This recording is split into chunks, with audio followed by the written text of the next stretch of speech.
Bismillahirrahmanirrahim. Assalamu alaikum, my dear students, viewers and spectators. Welcome to Professor Ghulam Hussain Bhatti Chemistry channel.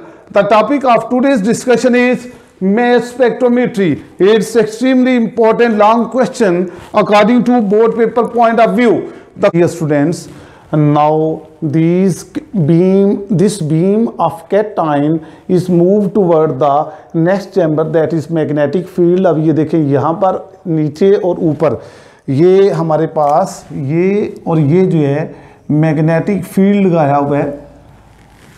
When these cations are passed through a strong magnetic field of strength H through the slits, magnetic field जो है it is placed vertically 90 degree to the direction of the beam. Magnetic field will rotate the cation in circular path. Magnetic field ये देखें ये cation सीधे आ रहे हैं, आगे इनको सर्कुलर पाथ में जो है ये क्या करेगा, रोटेट करवाएगा. मैग्नेटिक फील्ड जो है it will rotate the cations into the circular path and it is placed vertically 90 degree to the direction of the beam. Magnetic field जो है दिस रोटेशन, ये जो मैं बताई है, ये जो रोटेशन करवाएगा, this rotation will be in the form of group.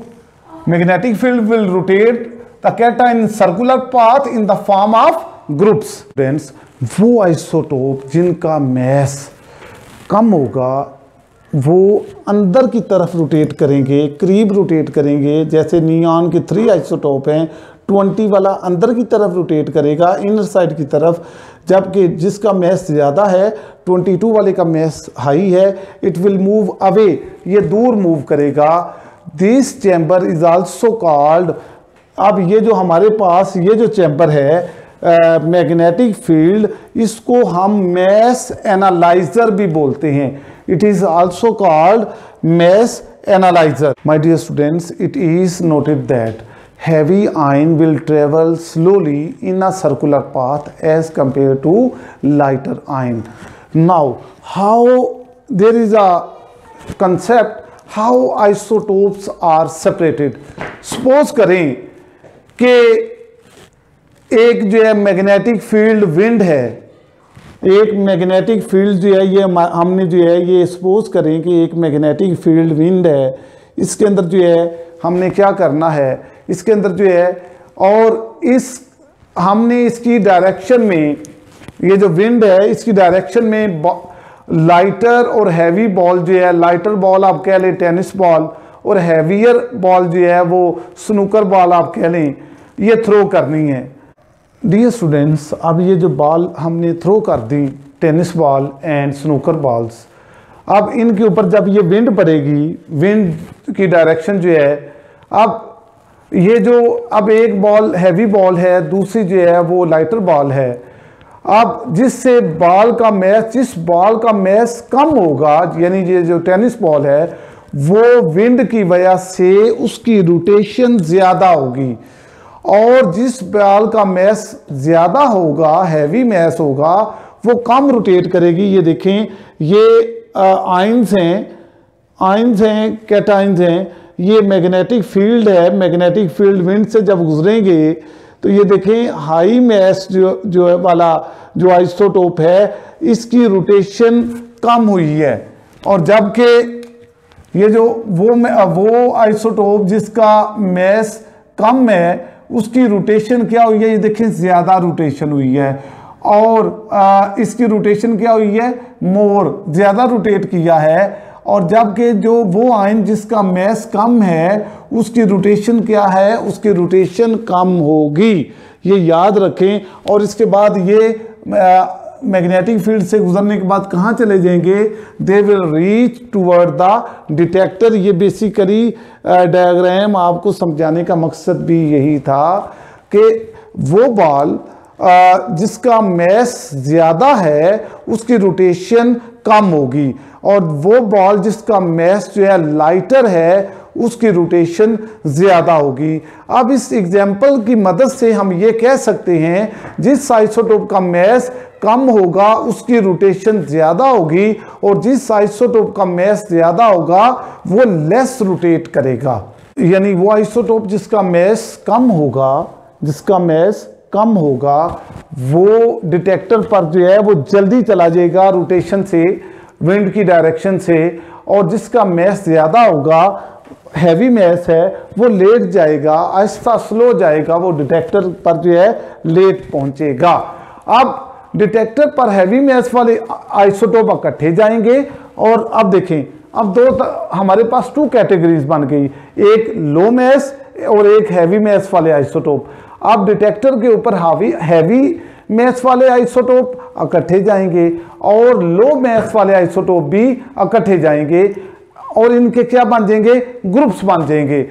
अब डिटेक्टर से, ये जो डिटेक्टर है, इस पर जाने से पहले आयंस की रोटेशन जो है, ये जो रोटेशन होती है ये मैस ओवर चार्ज रेशो पर डिपेंड करती है। जिन कैटायन की mass over charge ratio same होगी उनका ग्रुप भी सेम होगा। ये याद रखें कि जिन कैटायंस की m over e ratio same होगी उनका ग्रुप भी सेम होगा। अब now I will discuss the mathematical expression. अब ये देखिए हमारे पास ये एक मैथमेटिकल एक्सप्रेशन है, इसमें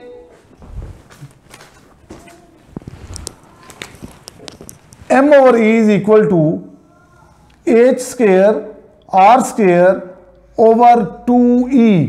ये हमारे पास ये एक मैथमेटिकल एक्सप्रेशन है, इसको डिस्कस करते हैं। ये याद रखें, m क्या हमारे पास, m is the mass of the isotope, E is the charge। Students, ये जो H is the strength of the magnetic field, E is the strength of electric field, R is the radius of the circular path। It means that अब हमने इस expression से क्या देखा, mass and radius is directly proportional to each other। mass and radius are directly proportional to each other। ये देखें, ये mass भी और ये radius है, they are both are directly proportional to each other। अब क्या करें, r को इधर ले आए, r को जो है m over e over h, ये हमारे पास एक्सप्रेशन क्या आ गया, e ओवर h, ये हमारे पास सेकेंड एक्सप्रेशन आ गया। In with the help of this expression we can say that radius is directly proportional to E क्या है, electric field. Radius is directly proportional to E and radius is inversely proportional to magnetic field. ये हमारे पास 2 equations आ गई, radius is directly proportional to electric field, radius is inversely proportional to the magnetic field. अब इसमें हम 2 चीजें discuss करने वाले हैं। नंबर 1, माय डियर स्टूडेंट, अगर हम मैग्नेटिक फील्ड, ये देखें ये इक्वेशन है, इसमें मैग्नेटिक फील्ड क्या है, H जो है वो मैग्नेटिक फील्ड है। अगर हम मैग्नेटिक फील्ड कांस्टेंट रखते हैं, if we keep the magnetic field H constant, तो क्या होगा, और इलेक्ट्रिक फील्ड को इंक्रीज कर दें, E को इंक्रीज कर दें, ये जो E है इसको इंक्रीज कर दें, E को क्या करें, E को इंक्रीज कर दें, H कांस्टेंट रखें, E इलेक्ट्रिक फील्ड इंक्रीज करेंगे, व्हाट विल हैपन, रेडियस क्या होगा, इंक्रीज होगा या डिक्रीज होगा, रेडियस भी इंक्रीज हो जाएगा। क्यों, क्योंकि radius and electric field are directly proportional to each other. This is first concept.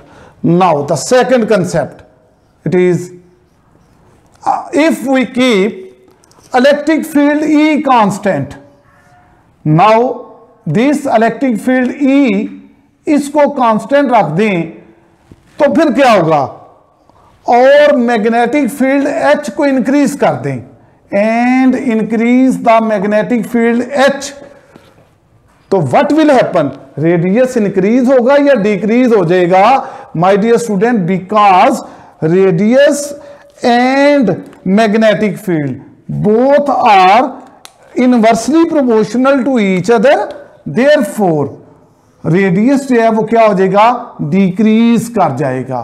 क्यों decrease करेगा, अगर हम मैग्नेटिक फील्ड इंक्रीज करेंगे तो रेडियस डिक्रीज हो जाएगा, क्योंकि radius and magnetic field are inversely proportional to each other. This is very important genuine concept over here.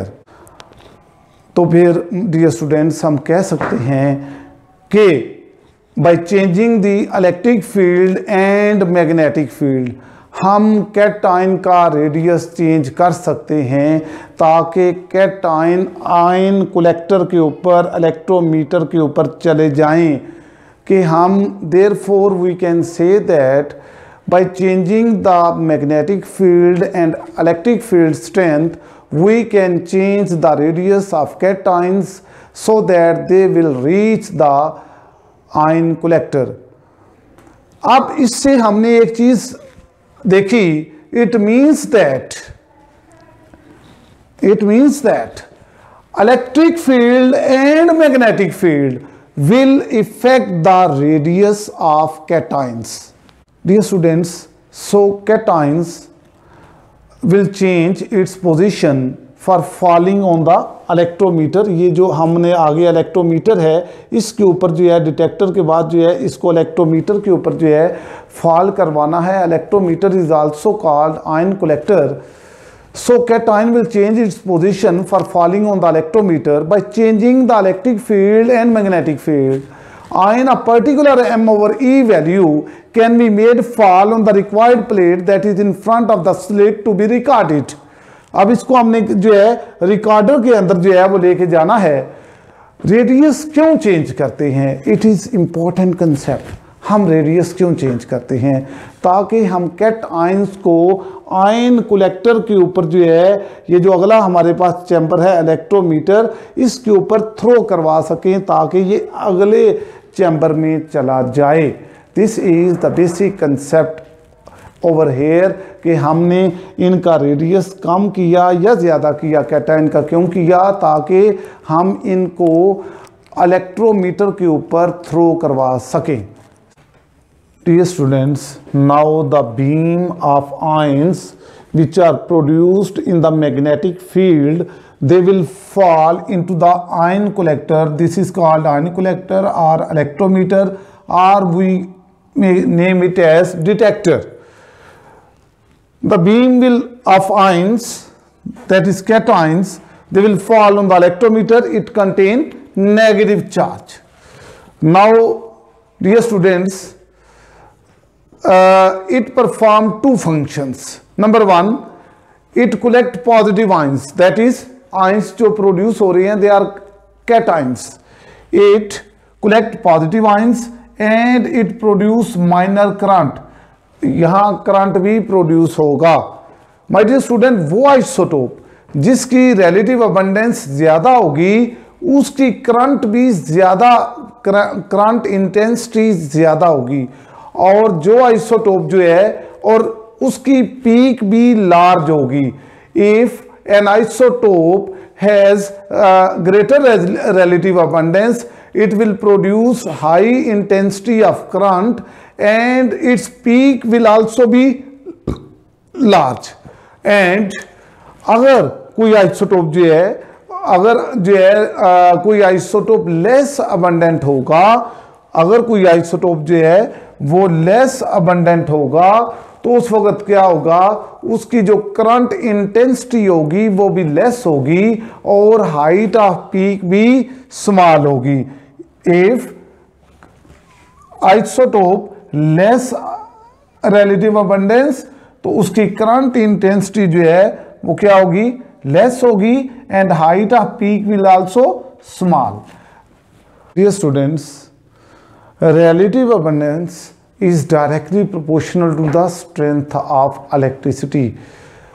Strength of electricity हमको ये बताती है कि कौन सा आइसोटोप किस आइसोटोप की relative abundance ज़्यादा है और किस आइसोटोप की relative abundance कम है.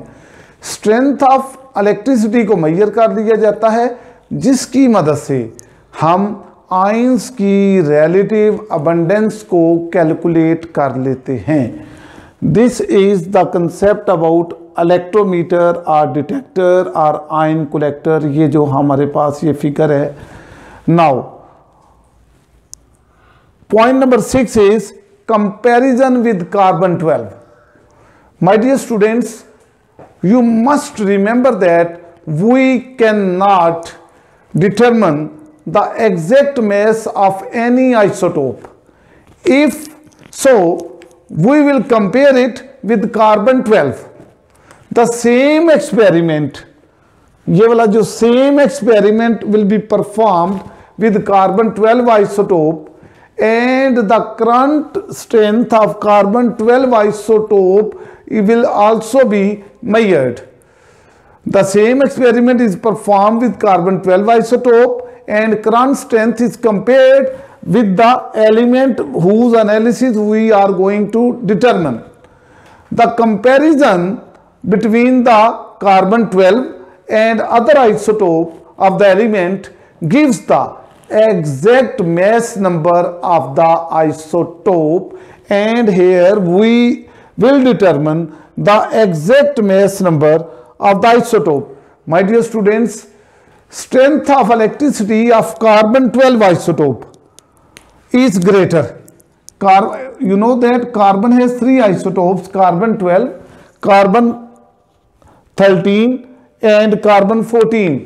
My dear students, अब इसमें हमारे पास जो है ये जो कार्बन 13 और कार्बन 14 जो है, इनकी स्ट्रेंथ ऑफ इलेक्ट्रिसिटी लेस होती है।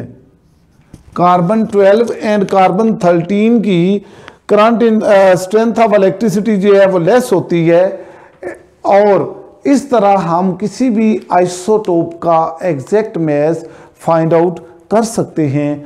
Dear students, and the last but not the least, this comparison is an old technique. Friends, in modern techniques, in modern method, this detector or ion collector is connected with the amplifier, and this amplifier increases the strength of electricity. This amplifier increases the strength of electricity. Now this amplifier is connected with the recorder. Recorder is the last device over here.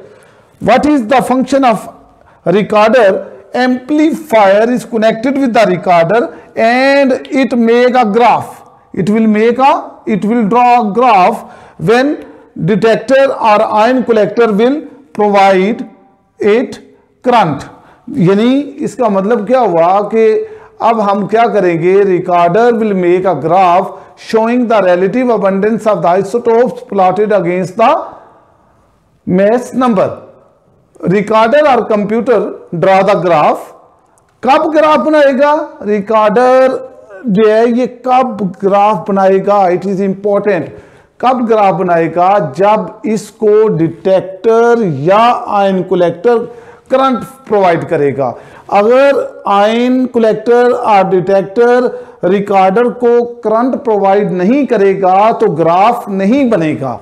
ये बड़ी important चीज है जो यहां पर आप note करें, और ये ग्राफ भी एक्सप्लेन करते हैं। द ग्राफ जो है, this graph is plotted against relative abundance on y-axis and mass number of the isotope along x-axis. And in here we will study the isotopes of neon. In your first year chemistry book, isotopes of neon, it provide 3 peaks. Isotope neon has 3 isotopes, 20, 21 and 22. The isotope number 20, its relative abundance is 90.92%, while isotope number 21 is relative abundance is 0.257%, while the isotope of neon has relative abundance 8.82%. My dear students, graph के अंदर जो है ये peaks बनेगी। ये देखें, ये जो है ये क्या है, ये जो है ये ग्राफ के अंदर जो है ये पीक्स है। ग्राफ के अंदर क्या बनी? पीक्स बनेगी। अब कुछ पीक्स की हाइट लार्ज होगी, जैसे ये देखिए नियॉन नंबर 20 की पीक लार्ज है, और नियॉन 22 से कम है, और सबसे स्मॉल पीक जो है नियॉन आइसोटोप नंबर 21 की है। अब कुछ की पीक स्मॉल होगी, कुछ की जो है वो पीक की हाइट लार्ज होगी। इस तरीके से we can calculate the relative abundance of all the isotopes of an element. Dear students, height of peak will tell us about the relative abundance of the isotope. Number of peaks will tell us about the number of isotope of an element. Neon has 3 peaks, and it means that neon has 3 isotopes, 20, 21 and 22. This is all about the mass spectrometry and its construction and working.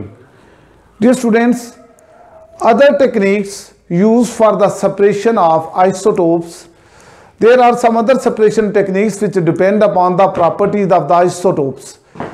Various separation techniques are as follows. Number 1, gaseous diffusion. Number 2, thermal diffusion. Number 3, distillation. Number 4, ultracentrifuge. Number 5, electromagnetic separation, and number 6 is laser separation. Dear students, viewers and spectators, thank you very much for watching my video. Please like, subscribe and share my video with your friends. I hope that your concepts regarding the mass spectrometry have been cleared, and I have explained all this topic, this extremely important and difficult topic, with concepts. Thank you.